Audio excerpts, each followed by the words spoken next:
We're at Pocket Gamer London 2020, and I'm here with Conrad from Uken Games. Welcome. Hey guys. Hey Chris. How you guys doing? Doing well. Thanks for having me.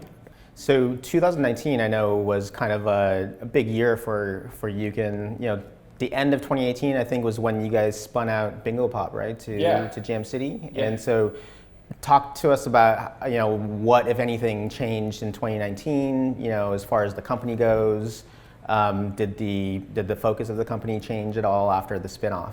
Yeah, I mean, so we've always been operating in like a number of different areas. Bingo is one of them. I think to really succeed in social casino takes a really concerted effort, and that's where our focus was for a number of years. And it sort of seemed it was a great opportunity. I mean, one of the things that was really important for us was if we were going to sort of go through a transaction, that it sort of be with somebody who culturally aligned with us, and that was going to continue to grow it and do a really good job. And for us, like Jam City was really that partner. So that was a really positive interaction. About like a 40 or 50 person team that went with the sale. They're doing an incredible job. That studio sort of became Jam City Toronto. So there's like talk about proof points for the city of Toronto. There's another one. Other people are interested in coming and sort of continuing to build game studios. So I know that you guys have been, you mentioned Millionaire and Jeopardy. You guys have been incredibly successful with those titles over the past couple of years. Has it been a big difference working with major licensed IP versus original IP? Like what are the pros and cons there? For sure. I mean, I honestly, I think that there's a pretty big gamut. I think that IP is great. Both are great. Especially if you have good partners on the IP side. Sony's been great to work with.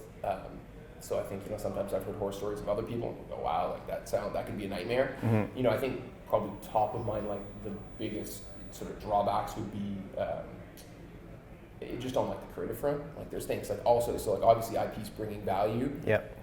But there's certain things you can't do. So if you look at some of the trends right now, if you look at I don't want to name names, but like certain UA trends that people do, like almost verge, I don't want to say on shock value, but there's like a lot where people will take a narrative and like really stretch that narrative. And I think that's sort of really effective, and I think that there's a huge place for it. But I don't know that there is room to do that same kind of thing. Like I don't think you could do some of like the crazy narrative stuff, or some of like the crazy UA things, and just sort of like plop Trebek in there. Like, right. You couldn't get away with that, and nor do I think that that's really true to the brand. Well, at what point does your team get involved with like product and game development and everything?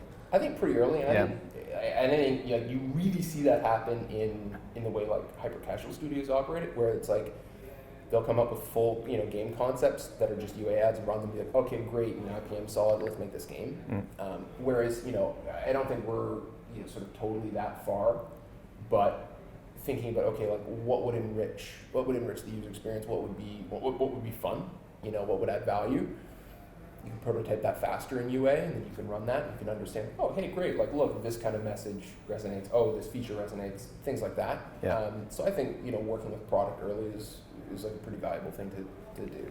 And for 2020, what are you guys most excited for? Are you seeing something either on the monetization side or user acquisition that you're like super like excited to kind of try and to kind of get into market? Yeah, I think that there's a lot of really interesting products that the larger ad networks are continuing to develop. So like the increase in sophistication, both brought by Facebook and Google, is going to be interesting for anybody who's running high-scale UA. I think that's only going to continue.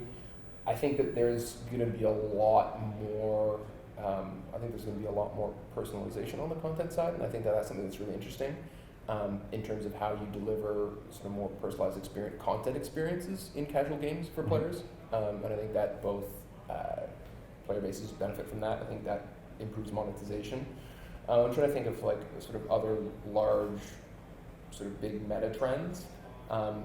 Personally, I'm excited to sort of explore some new categories.